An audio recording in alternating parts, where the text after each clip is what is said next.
and Stala played together with the Alouettes. And this was certainly somewhat Cahoon-like.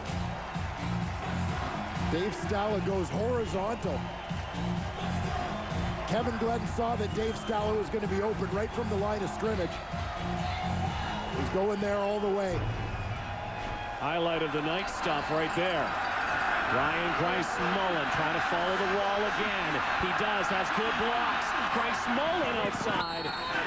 And a factor today certainly has been Hamilton's inability to stop the return. Special teams for BC have excelled.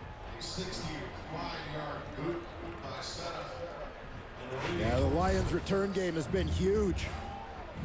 Tiger Cats very fortunate. Lamont Reed didn't get called for a face mask as his left hand gets up in the grill of Ryan Grice-Mullen on that play. 5.5 to go, third quarter. Ticats roar back. And the 13th man is back. Martel Mallet, 35 on 35 again. Otis Floyd.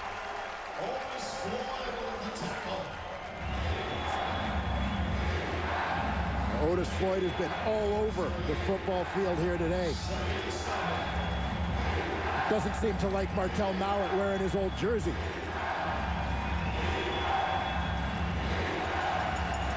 The guy they call the Louisville Lip. Otis Floyd. Second down, 7. Printers lets it go. It open is O'Neal Wilson for a first down into Hamilton territory. O'Neal Wilson, one of the forgotten former Tiger Cats in this ball game, spent a little time with the Cats last season before moving on to BC. Wow. Almost turned that one over. That was knocked out by Hamilton. That's Hamilton's football.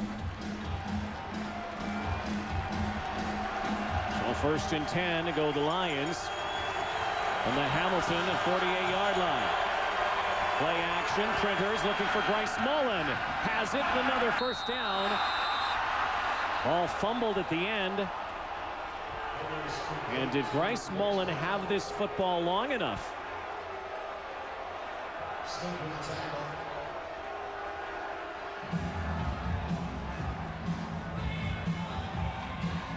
Grice-Mullen took a step after he caught the football, and it didn't pop loose until he hit the ground.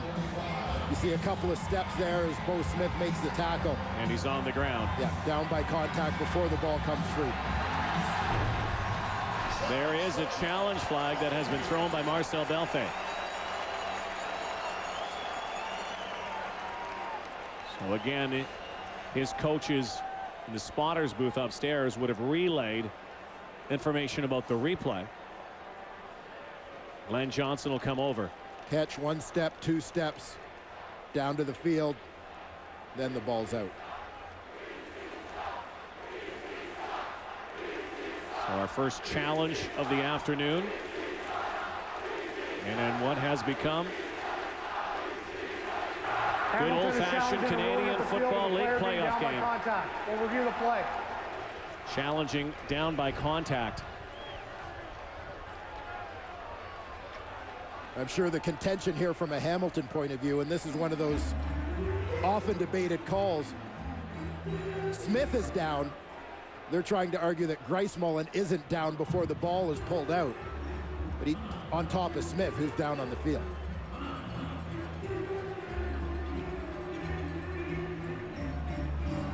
BC will huddle up anyway as Glenn Johnson puts the headphones on and listens to Jake Ireland back at the command center, looking at a variety of angles.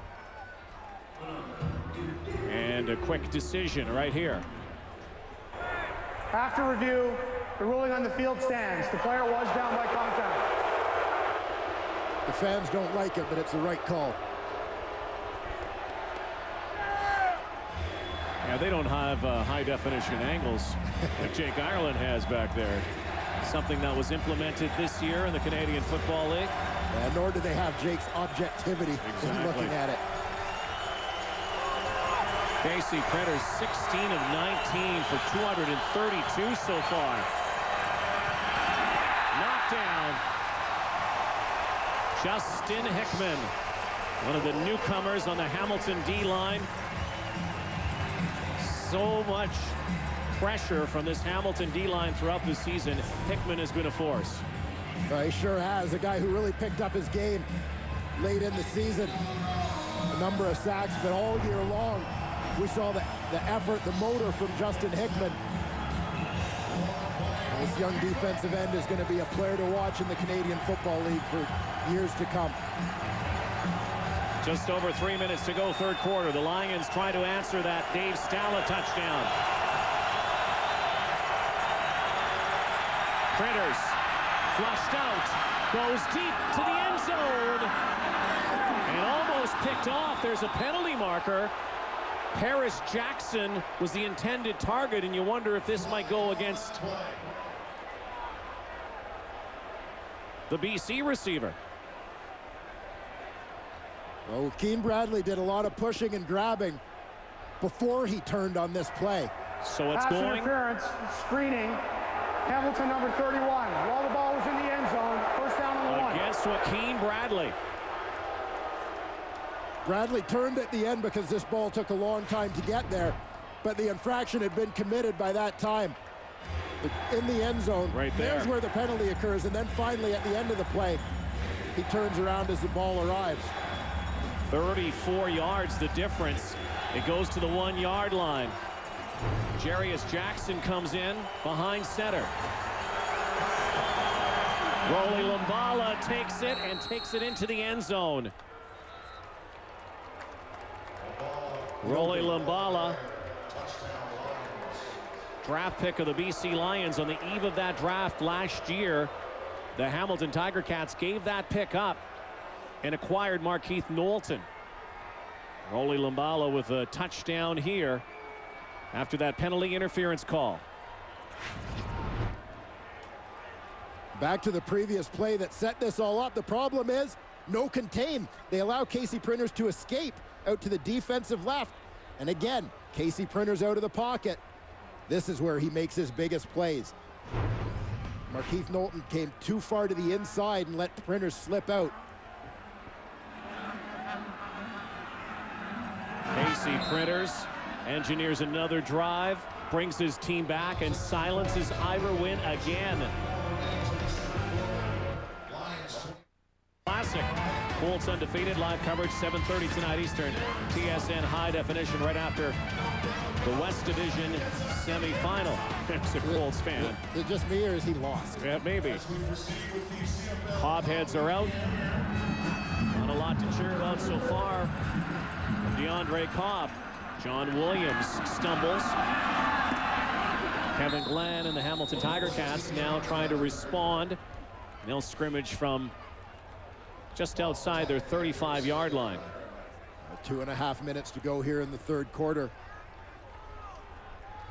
Tiger Cats working with a little bit of a breeze at their back. Again, wanting to get some points up in this third quarter.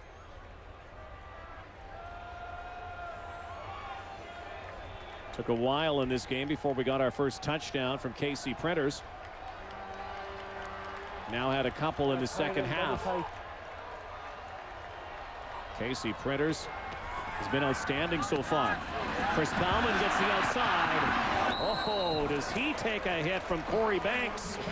But hangs on for a first down. That is what we call a decleater. 17 yards. I think the first thing that hit the turf was Chris Bauman's back. But a first down for the Tiger Cats, so he'll take it. Corey Banks, the Lions nominee for most outstanding defensive player. And a West Division All-Star. Under 2 minutes left in the third quarter. Play action again. Glenn over the top, and Marquay McDaniel couldn't dig it up. Kevin Glenn needed about another foot on that throw to make it catchable for McDaniel.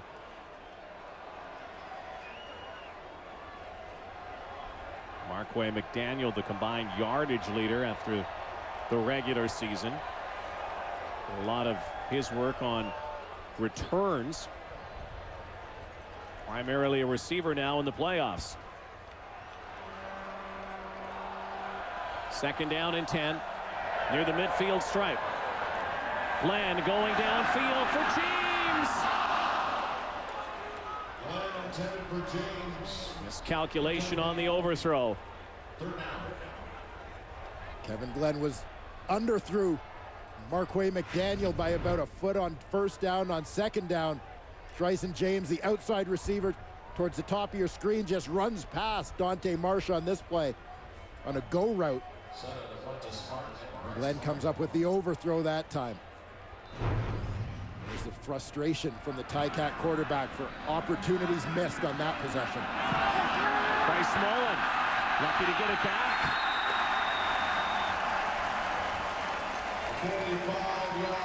That could have been disastrous for the BC Lions and Ryan Grice Mullen. He was able to hang on. 1:11 to go in the 3rd quarter, and then the BC Lions will have the wind in the 4th.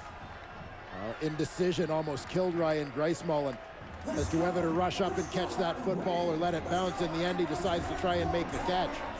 But that hesitation at the start results in the football being on the ground. Another long field for KC Printers and the BC Lions.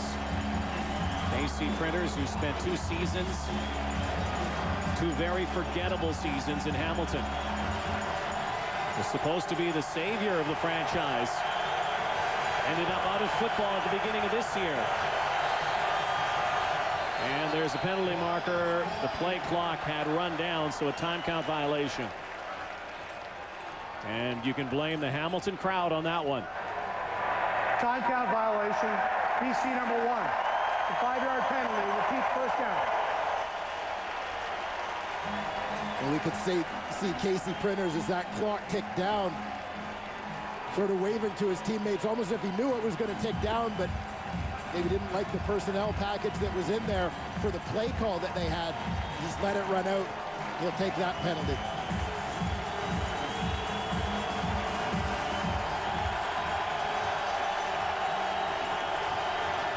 Barking out signals again. 1st and 15. Inside the 15. The Printers in the end zone. Again, escapes. Looking to throw, and he unloads one into the Hamilton dugout. And likely a wise decision.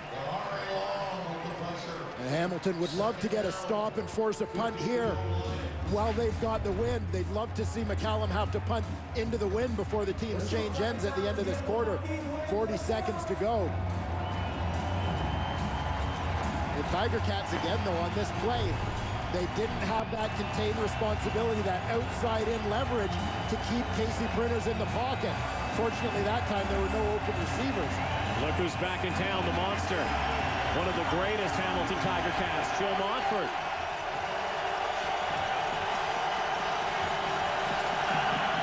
Here's the rush again. Printers goes deep down the sideline for Arsenault. Oh, what a catch! Amazing! That ball just seemed to hang up forever. And a burst by Emmanuel Arsenault at the end of the play to get to the football. Highlight reel catch. Jeff Tisdale is fortunate that Arsenault didn't get up and run. He was shaken up when he hit the ground. 50 yards. Most importantly, 2 seconds left. And now we have a football fan who's getting a knocked down at the line of scrimmage. Told to get off the field. A little overserved, perhaps. 2 seconds to go. This will be the final play. This guy will make his way outside the stadium. Most importantly, though, for the BC Lions, out of a hole, as you mentioned, and Paul McCallum did not have to kick into that wind. What a big play for Casey Printers and Emmanuel Arsenault. From deep in their own end, just have that breathing room to open up the playbook a little bit.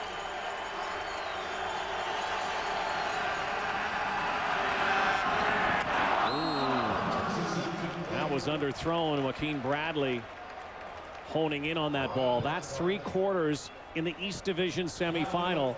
The BC Lions 15 minutes away from a trip to Montreal.